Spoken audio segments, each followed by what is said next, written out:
Durga jewellers తెలంగాణలో మొట్టమొదటి factory outlet మన కొత్తపేటలో ఫిబ్రవరి 14న గొప్ప శుభారంభం. నమస్తే రమగారు. నమస్తే రమగారు, మనము తెలివి తక్కువ వాళ్ళ స్టోరీస్ చెప్పుకుంటూ ఉంటాం. భలే సరదాగా ఉంటాయండి. చందమామ కథలు. అవును, ఒకటి చెప్పుకుందామా? పూర్వం ఒక పల్లెటూరులోనట ఓ రైతుకి 3 కొడుకులు ఉండేవారు. పెద్దవాళ్ళు ఇద్దరు మామూలు నార్మల్ వాళ్ళు, మూడో వాడు కొంచెం ఏమన్నా మందమతి వెర్రిబాగులు వాడు అనమాట.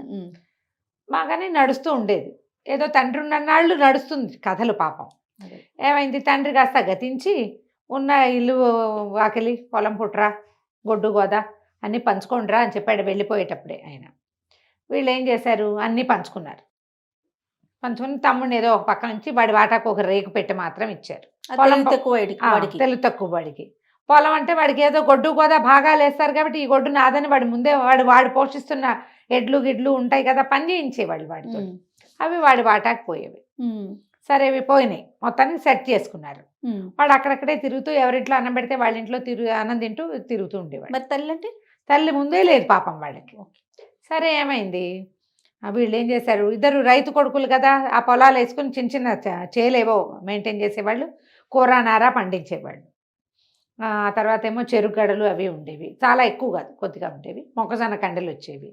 ఇద్దరు ఏం చేసేవాళ్ళు, వచ్చిన బండి మీద ఎవరు అమ్మాల్సిన సరుకు వాళ్ళు వేసుకుని తీసుకుపోయేవాళ్ళు. వీటి దగ్గర సరికేది ఏమీ లేదు. వాళ్ళు వెళ్తున్నారు ప్రతిసారి, మనం వెళ్ళటం లేదని ఏం చేశారు, తన దగ్గర ఉన్న ఎడ్లల్లో ఒక ఎద్దుని దాని మెడకు తాడు కట్టి తీసుకెళ్ళాడు. ఎద్దు మెల్లిగా నడుస్తుంది, చేయి అంటే కానీ నడవదు.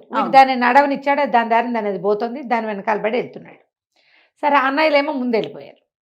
వాళ్ళు అమ్మటానికి సరుకు సంతకి వెళ్తున్నారు. సంత వేళలు దాటకూడదు, వీటితో పెళ్లి నడకలు నడుస్తుంటే సంత వెళ్ళిపోతుంది కదా, వాళ్ళు కాస్త వెళ్ళిపోయారు. వీడేం చేశాడు, అడవి దారి గుండా నడుస్తుంటే వీడి ఎద్దుతోటి ముందుకు దాటంగానే ఒక ఎండిపోయిన చెట్టు ఉంది అక్కడ. అది గాలికి కిరకిరలాడుతుంది.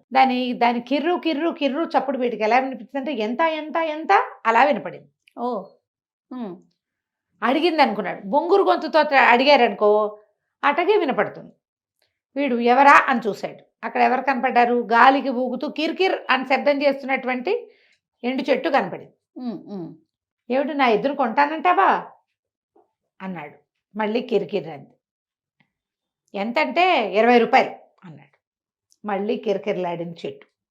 సరే ఇదిగో అని ఆ ఎద్దుకున్న మెడకున్న తాడుని తీసి ఆ చెట్టు కొమ్మకి తగిలించాడు. డబ్బులు ఇయ్యి మరి అన్నాడు. చెట్టు మళ్ళీ కిర్రు కిర్రు అంది. గాలి వస్తుంది. గాలి కిరకిరలాడేసరికి ఓ రేపిస్తావా, సరే అంటే వీడి ఊహే నారాయణ, రేపు వస్తా అని వెళ్ళిపోయాడు. సాయంకాలం వీడింటికి వెళ్ళిపోయాడు. అయిపోయింది బేరం, అమ్మేశాను. సాయంత్రం చీకటి పడేసరికల్లా అన్నయ్య వాళ్ళు వచ్చారు. కంచాలు పెట్టుకుని అన్నాలు తింటున్నారు. తింటుంటే ఆవిడ అన్నయ్య అడిగాడు, అవునరా వెర్రివాడా, నీ ఎద్దెదిరా కనపడలేదు అన్నాడు. అమ్మేశాను అన్నాడు. ఊరిని ఎంతకమ్మావిరా? 20 రూపాయలు. ఓ డబ్బులేవి అన్నారు. అనేసరికల్లా రేపు వస్తాయి అని చెప్పాడు. రేపు వస్తాయి అనేసరికల్లా తిట్టారు. ఎద్దు నమ్ముకోవటం ఏంటని బాగుందా, ఏదైనా పని చేసి వస్తువు అమ్ముకోవాలి, సరే ఏదో ఒకటి చావు డబ్బులు తీసుకురా అని చెప్పారు. సరే అయిపోయింది. మర్నాడు మనవాడు వెళ్ళాడు. వెళ్ళేసరికల్లా చెట్టు ఉంది అలాగే కిరికిర్ అంటూ, ఎద్దు లేదు. ఎవరో తీసుకుపోయి ఉంటారు కదా. అక్కడి నుంచి వీడు ఏమన్నా డబ్బుల సంగతి మానయ్య వాళ్ళు అసలే కేకలేసారు రాత్రి అన్నాడు. చెట్టు మళ్ళీ కిరికిర్ అంది. ఓ ఇవాళ కుదరలేదా అన్నాడు. మళ్ళీ కిరికిర్రు. రేపు ఇస్తావా పోని, రేపు వస్తా, రేపు ఇవ్వాలి తప్పకుండా అంటే చెట్టు మళ్ళీ కిరకిరలాడి ఇంటికి వెళ్ళిపోయాడు. రాత్రికి మళ్ళీ అన్నయ్య వాళ్ళు ఏమిరా డబ్బులు అన్నావు ఏమిట్రా అంటే, ఇవాళ కుదరలేదు రేపు ఇస్తాను అన్నారు అన్నాడు. ఇంతకీ ఎవరికి అమ్మేవురా అని అడిగారు. అడిగేసరికల్లా అడవిలో పెద్ద ఎండు చెట్టు ఉంది కదా దానికి అమ్మాను అన్నాడు. అనగానే వాళ్ళ అన్నయ్యలు ఇద్దరు తెగితారు. నీ బోందా, చెట్టు కమ్మటం ఏమిట్రా, తెలివి తక్కువ వెధవా, ఇంత తెలివి తక్కువైతే ఎట్టా బతుకుతావురా అంటే, ఏమో నా తెలీదు, అది చెప్పింది అమ్మాను కట్టేశాను అయిపోయింది. ఇవాళ వెళ్ళావు కదా, ఎద్దు లేదు, ఎవడో విప్పుపోయింటాడు, వెర్రి వెధవి నువ్వు అని తెగ తిట్టిపోశారు. ఇంకేమొచ్చినాయి డబ్బులు, ఏం రావు, డబ్బు పోయింది, ఎద్దు పోయింది, ఈసారి ఎడ్లని గిడ్లని తీసుకెళ్ళబాక నీకు అన్నం దండగాని తెగ తిట్టారు ఇద్దరు. వీడికి చాలా చిరాకు వచ్చింది. ఏమంటే నిక్షేపం అంటే ఎద్దు నమ్మితే 20 రూపాయలు రాకపోగా వీళ్ళ తిట్లు వచ్చినాయి నాకు. మర్నాడు పొద్దున ఏం చేశాడు, గొడ్డలు ఒకటి చేత్తో పుచ్చుకెళ్ళాడు. చెట్టు దగ్గరికి వెళ్ళి ఉంచున్నాడు. డబ్బులైనా ఇవ్వు, ఎద్దైనా ఇవ్వు అన్నాడు. అది కిర్రు కిర్రు అంది. ఏంటి ఇవ్వనంటావా,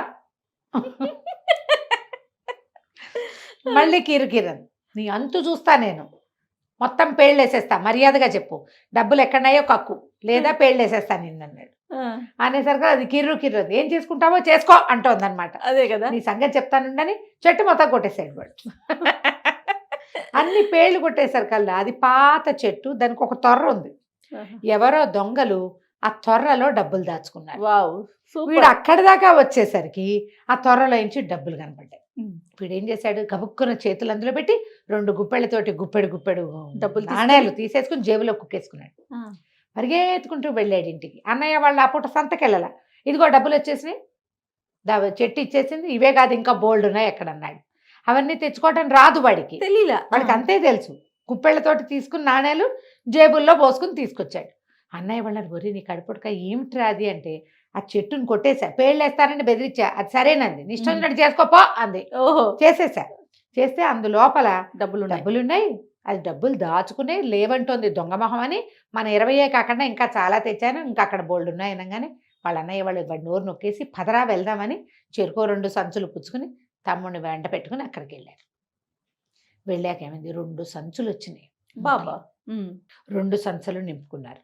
అక్కడి నుంచి పేళ్ళు, ఈ పేళ్ళు మనవే మూటలు కట్టేసి పక్కన పెట్టుకున్నారు. మరి ఇప్పుడు మరి వాళ్ళకి ఆ రోజుల్లో గ్యాసులు కరెంట్లు ఏమున్నాయి, అదే కదా. వంటకి అవే కదా చెరుకు. కుదిరినవేమో 2 తమ్ముడు నెత్తి మీద ఒక మూట పెట్టారు. వీళ్ళిద్దరూ డబ్బు మూటలు చెరుకో మూట ఎత్తుకున్నారు. ఈ పేళ్ల మోపు వాడి నెత్తి మీద ఉంది. నడిచి వస్తున్నారు. వస్తుంటే ఆ ఊరి పురోహితుడు కనపడ్డాడు.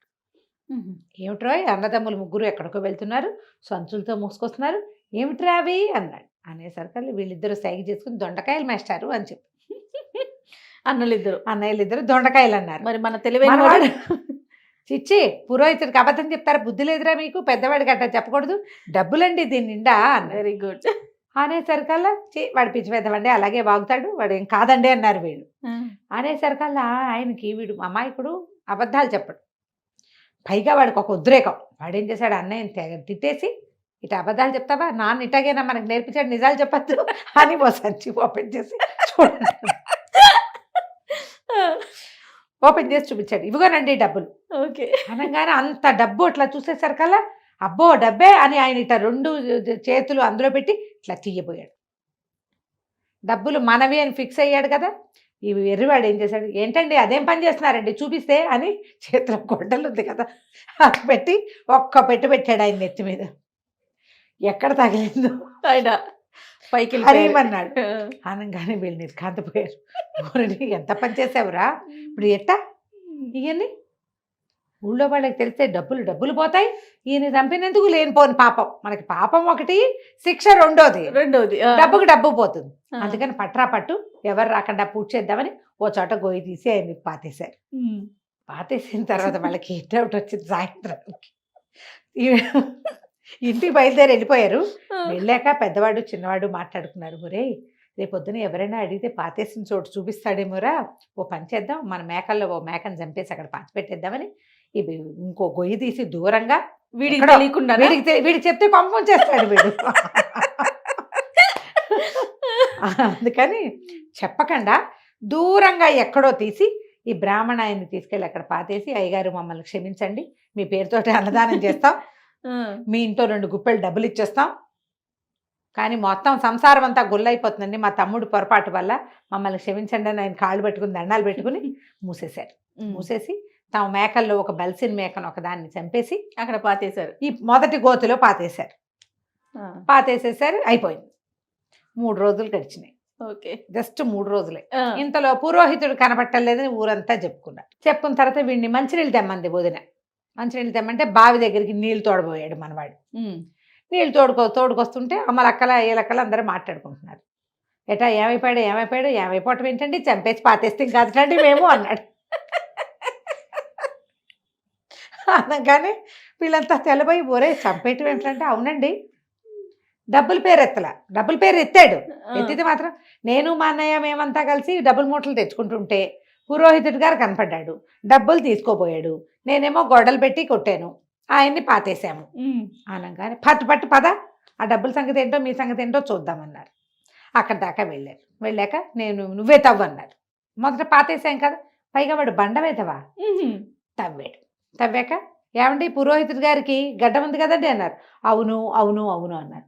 పురోహితుడి గారికి ముందు కాళ్ళు 2 కనపడ్డాయి మేకవి. 2 కాళ్ళు ఉన్నాయి కదండి అన్నాడు. అవును అన్నారు. పురోహితుడి గారికి 2 చెవులు ఉన్నాయి కదండి అన్నాడు. 2 చెవులు ఉన్నాయి. అవును. అదే అదే పురోహితుడు. అయితే చివరిగా చెప్పాడు పురోహితుడి గారికి 2 కొమ్ములు ఉన్నాయి కదండి.